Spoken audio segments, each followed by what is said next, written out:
बिस्मिल्लाहिर्रहमानिर्रहीम। कुछ दिन पहले बेनज़ीर भुट्टो केस में रावलपिंडी कोर्ट ने अपना फ़ैसला सुनाया, जजमेंट दी उन्होंने। मैं खामोश था, मैंने उसको सुना। हर एक पाकिस्तानी को उसके ऊपर गिला और तशवीश है, क्योंकि जो दो बेहतरीन पुलिस ऑफिसर यानी डीआईजी साउद और एसपी खुर्रम शहजाद, उनको तो 17 साल सज़ा मिल गई, और जो दहशतगर्द असली दहशतगर्द थे जेल में बंद 5, उनको छोड़ दिया गया। खैर ये बातें हुई, मैं खामोश था, मैं देख रहा था बस। लेकिन एक दिन पहले ही ये आसिफ जरदारी ने यहाँ से एक रिमार्क पास किया, एक ख़बर निकाली और मुझे एक्यूज़ किया है कि मैं बाय नेम यानी मैंने बेनज़ीर भुट्टो का कत्ल किया, मैं बेनज़ीर भुट्टो का मर्डरर हूँ। ये पहली दफ़ा उसने बाय नेम मुझे कहा है, यानी मुझे ललकारा है उसने। ये मेरे बर्दाश्त के बाहर था, तो मैंने सोचा मुझे अब इसका जवाब ज़रूर देना चाहिए, तो लिहाजा मैं इसका जवाब देना चाहता हूँ। और ये जो भी मैं बोल रहा हूँ, ये मैं खिताब कर रहा हूँ ख़ास तौर पे बिलखसूस बिलावल भुट्टो, बख्तावर भुट्टो, आसिफा भुट्टो, आप तीनों को। इसके अलावा तमाम भुट्टो फैमिली और तमाम सिंध के लोग, सिंधी भाई बहन और पाकिस्तानी तमाम जो इस बेनज़ीर भुट्टो मर्डर को फॉलो करते रहे हैं, मैं आप लोगों से खिताब कर रहा हूँ और बताना चाह रहा हूँ एक एनालिसिस अपना कि बेनज़ीर भुट्टो साहिबा का कातिल कौन है। मैं समझता हूँ कि तमाम भुट्टो फैमिली का तबाही का बाइस, और भुट्टो फैमिली में मुर्तज़ा भुट्टो और बेनज़ीर भुट्टो के मर्डर का रिस्पॉन्सिबल जिम्मेदार एक आदमी है, आसिफ जरदारी। दोनों को इसने मर्डर करवाया है। मुर्तज़ा भुट्टो को जो इसने मर्डर किया, उसकी तो तशवीश, ये 5 साल जो गुजारे इसने प्रेसिडेंसी में, कुछ नहीं किया उसके बारे में, क्योंकि खुद जो मुलव्वस है, खुद ने करवाया है, तो क्यों इन्वेस्टिगेट करें उसे। अब बेनज़ीर भुट्टो के केस पे आ जाते हैं। मुझे नाम लेना मेरा, सबसे पहले जब कोई मर्डर होता है तो उसमें देखा देखना चाहिए कि फ़ायदा या नुकसान किसका हुआ। मेरा तो नुकसान ही नुकसान हुआ बेनज़ीर के मर्डर से। फ़ायदा एक ही आदमी को हुआ, और वही जो मर्डरर है आसिफ जरदारी, उसको फ़ायदा हुआ तमाम। तो लिहाजा अब आगे चलते हैं इसी सिलसिले में। ये तो हकीकत है कि बेनज़ीर को बैतुल्ला मसूद और उसके लोगों ने मारा, इसमें कोई शक नहीं है, सारा एविडेंस मौजूद है। लेकिन देखने की चीज़ ये है कि इस मर्डर के, ये बैतुल्ला मसूद के पीछे कौन था। क्या कोई ऐसा शख्स था जो साजिश करके बैतुल्ला मसूद को उसने यूज़ किया और मर्डर करवाया, ये देखना है। अब मैं अपने बारे में कहना चाहता हूँ, मैं तो बैतुल्ला मसूद तो मेरा दुश्मन था, मेरे ऊपर अटैक करवा रहा था और मैं तो उसको मरवाना चाह रहा था। हुकूमत पाकिस्तान उसको मारना चाह रही थी और मैं चाहता था इसको ख़त्म किया जाए, तो मेरा तो उससे कोई ताल्लुक़ हो ही नहीं सकता।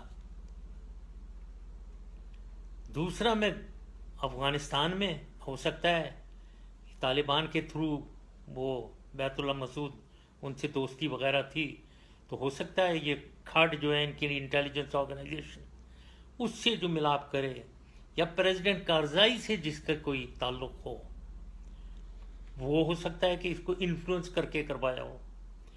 دونوں میں میرا کوئی وہ نہیں ہے۔ میرے پریزیڈنٹ کارزائی سے بڑی کشیدگی تھی، تو میں ان سے کوئی کام نہیں کروا سکتا تھا، تو لہٰذا مجھے تو ڈالنا کہ میں مرڈر ہوں، میرا تو کوئی دور پرے سے بھٹک کے پاسبلٹی نہیں ہے، نہ میرا کوئی فائدہ ہوا، میرا نقصان، نہ میرے کوئی ایسی لوگ میرے پاس جو میں بیت اللہ مسعود کو انفلوئنس کر کے مرڈر کرواؤں۔ اب آ جاتے ہیں آصف زرداری کے اوپر۔ اس شخص کی بہت ٹھیک ٹھاک تعلقات تھے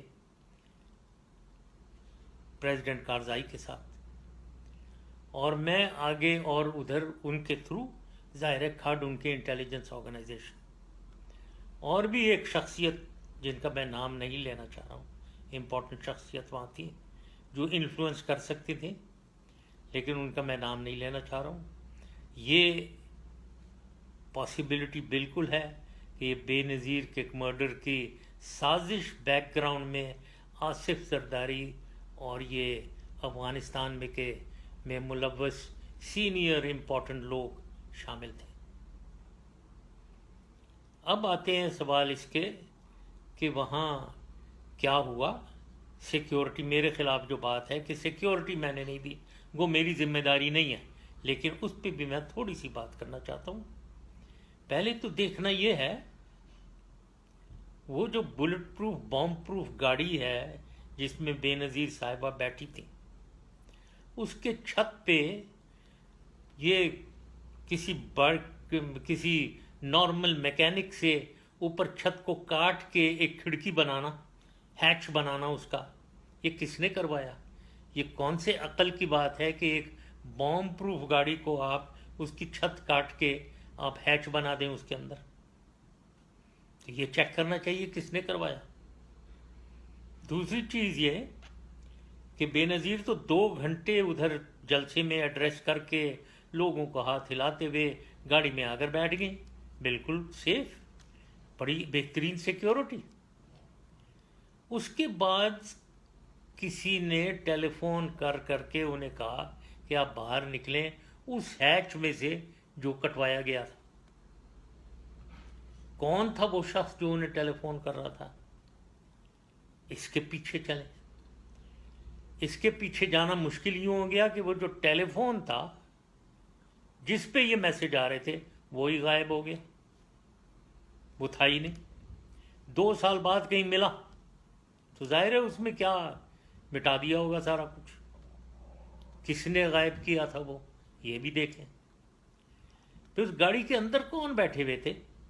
نائید خان بیٹھی ہوئی تھیں، ان کے ہسبینڈ صفدر عباسی صاحب بیٹھے ہوئے تھے، مخدوم امین فہیم صاحب سینئر پیپلز پارٹی کے شخصیت وہ بیٹھے ہوئے تھے، اور ایک ان کا جیل کا ساتھی کہنا چاہیے یا ان کا جو چور ڈاکوؤں کا ساتھی شہنشاہ خالد شہنشاہ وہ بھی بیٹھا ہوا تھا، اور اس کو انہوں نے سیکیورٹی انچارج بنایا ہوا تھا۔ Over all incharge Rehman Malik اور کلوز ان سیکیورٹی انچارج یہ خالد شہنشاہ۔ اب کس نے لگایا تھا ان کو؟ بھائی ان کی کیا ایکسپیرینس ہے سیکیورٹی دینے کی؟ اور یہ شخص، تشویشناک بات یہ ہے، سسپیشس، یہ اس قتل کے بعد کچھ دن بعد کراچی میں ان کی بہت انیوژل سرکمسٹانسز میں ان کو بھی قتل کر دیا گیا، شہنشاہ کو۔ اور جس نے شہنشاہ کو مارا اس کو بھی قتل ہو گیا۔ یہ کون کروا رہا ہے پیچھے سے ساری چیزیں؟ ایک آدمی جو کیپیبل ہے، آصف زرداری۔ اور یہ جو لوگ گاڑی کے اندر بیٹھے ہوئے تھے جو بالکل سیف، ان کو کورٹ نے بلایا ہی نہیں، بلایا تک نہیں ہے ان سے۔ بھائی ان کی سٹیٹمنٹ تو لو، وہ تو آئی وٹنسز ہیں ادھر بیٹھے ہوئے، ان سے کوئی سٹیٹمنٹ نہیں ہے۔ تو یہ ساری چیزیں ہیں جس پہ آدمی کو شک ہوتا ہے۔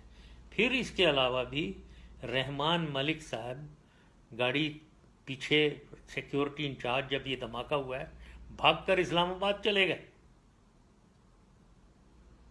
और दूसरी एक और चीज़ हुई है वहाँ, उसका रूट चेंज किया गया था। ये बेनज़ीर के वापस जाने का इस्लामाबाद, उसका रूट तब्दील किया गया था। उस रूट तब्दीली का क्या मकसद था? अब ये सारी चीज़ें हैं जो इन्वेस्टिगेशन के काबिल हैं, ताकि असली मर्डरर को पिन पॉइंट किया जाए। मुझे इसमें कोई शक नहीं है बिल्कुल कि अगर इसके अंदर हम घुसेंगे तो हमें मर्डरर मिल जाएगा, और एक ही मिलेगा, आसिफ जरदारी। इसीलिए वो मेरा नाम ले रहा है, ताकि अपने से वो हटा कर रिस्पॉन्सिबिलिटी मेरी तरफ फेंके, लोगों की तवज्जो मेरी तरफ करे, अपने से हटाए। मैं तो कहता हूँ इसको पकड़ना चाहिए, मुर्तज़ा भुट्टो के मर्डर पे भी और बेनज़ीर मर्डर के पे। यही मैंने कहना था, और मुझे उम्मीद है बिलावल, आसफा और बख्तावर, आप तीनों सुन रहे होंगे, और अगर खुले दिल और दिमाग से आप सुनेंगे तो मैंने जो कुछ भी कहा है उसकी लॉजिक आप समझेंगे। Thank you very much. खुदा हाफिज़।